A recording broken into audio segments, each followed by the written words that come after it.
ओम नमः शिवाय। श्रावण मास में शिव पूजन की महानता। भगवान शिव के उपासकों, सावन के महीने में भगवान शिव की पूजा आराधना करने से उपासक की सभी अभिलाषाएं पूर्ण हो जाती है। इस महीने में भगवान शिव परिवार सहित पृथ्वी के हरेक शिवलिंगों में विराजित रहते हैं। सावन महीने में सभी सोमवार के दिन शिव की पूजा करना महानतम कल्याणकारी है, क्योंकि सावन के सोमवार के दिन भगवान शिव अति प्रसन्न मुद्रा में भक्तों को वर देते हेतु समस्त शिवलिंगों में विराजित रहते हैं। भगवान के सावन के सोमवार के दिन भगवान शिव की पूजा करने से भक्तों की खाली झोली अवश्य भर जाती है। उस दिन भगवान शिव अपने भक्तों को मुँह मांगा वरदान प्रदान करते हैं। इस महीने में भगवान शिव की पूजा करने से धन धान्य संपत्ति, विद्या बुद्धि ज्ञान की प्राप्ति, व्यवसाय में प्रगति, संतान की प्राप्ति, समस्त रोगों का विनाश तथा समस्त मनोरथों की प्राप्ति होती है। ओम नमः शिवाय। श्रावण मास सोमवार व्रत कथा। पूर्व काल में नगर में एक वृद्धा स्त्री परिवार सहित निवास करती थी। उसके परिवार में एक पुत्री और 2 पुत्र थे। लड़के दोनों ही बड़े थे, किंतु किसी का भी विवाह नहीं हुआ था। लड़की विवाह के योग्य हो गई थी। वह वृद्धा स्त्री परम धार्मिक प्रवृत्ति की थी। उसके निवास स्थान के पास भगवान शिव का एक शिवालय था, जिसमें एक साधु रहता था और वह भगवान शिव का परम भक्त था।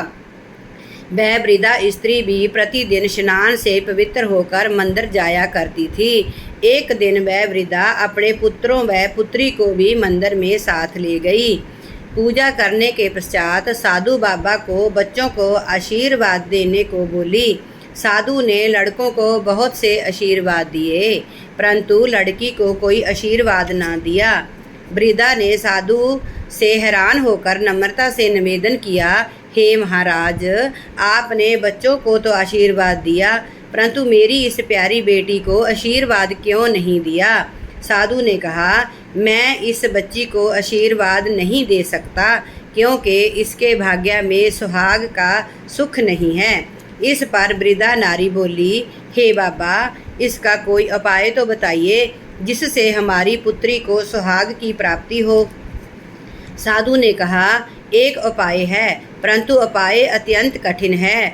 जहाँ से 7 समुद्र पार एक रमणीक नगर में सोमपति नाम की एक स्त्री रहती है, जिसके 100 पुत्र है। यह बालिका वहाँ जाकर अपनी सेवा से उस स्त्री को प्रसन्न करे।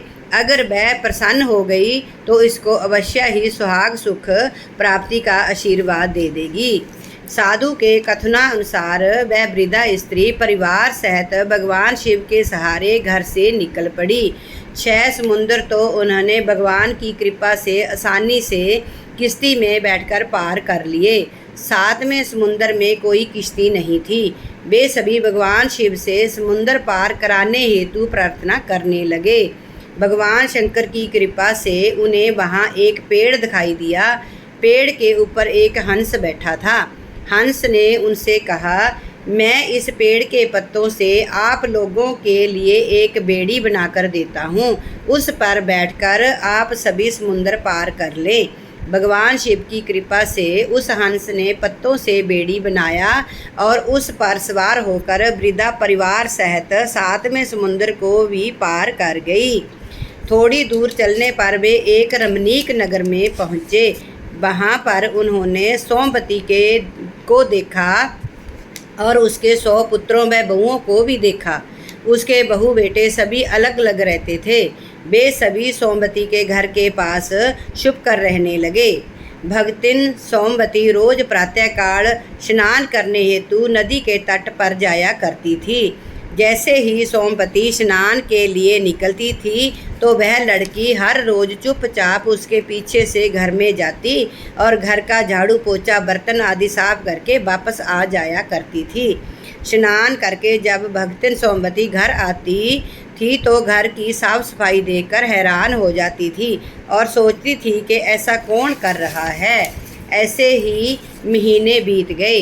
एक दिन किसी कारणवश सोमवती की नींद देर से खुली, परंतु वह लड़की अपने नियमानुसार उसके घर साफ सफाई के लिए आ पहुंची और अपना नित्य का कार्य करने लगी। सोमवती ने उस लड़की को देखकर पूछा, बेटी तुम कौन हो, जहाँ पर किस लिए आई हो?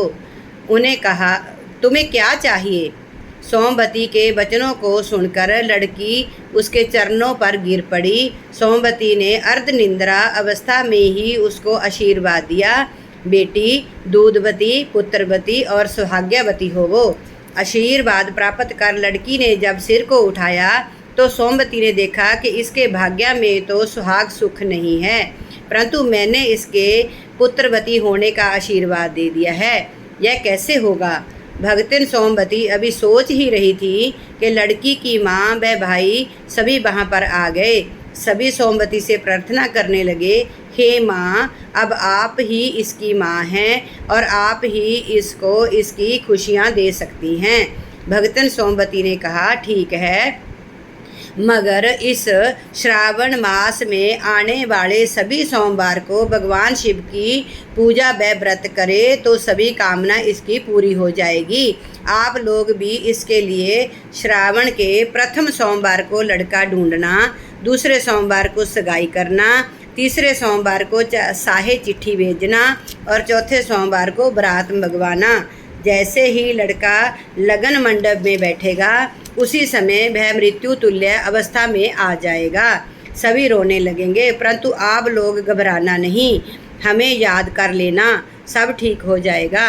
सभी सोमवती माँ से आशीर्वाद प्राप्त कर घर वापस आ गए। माँ सोमवती के कथनानुसार वह लड़की श्रावण मास का सोमवार का व्रत करने लगी।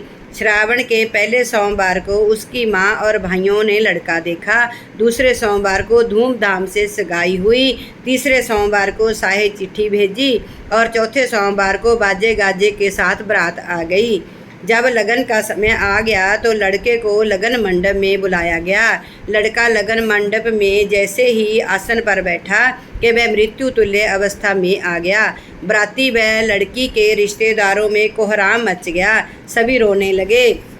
लड़की मन ही मन में भगवान शंकर व पार्वती को याद करने लगी, हे भोलेनाथ, मेरे सुहाग को जिंदा कर दो, हे सोमवती माँ, मेरे सुहाग को जिंदा कर दो। लड़की की माँ व भाई परिवार सहित माँ सोमवती को याद करने लगे।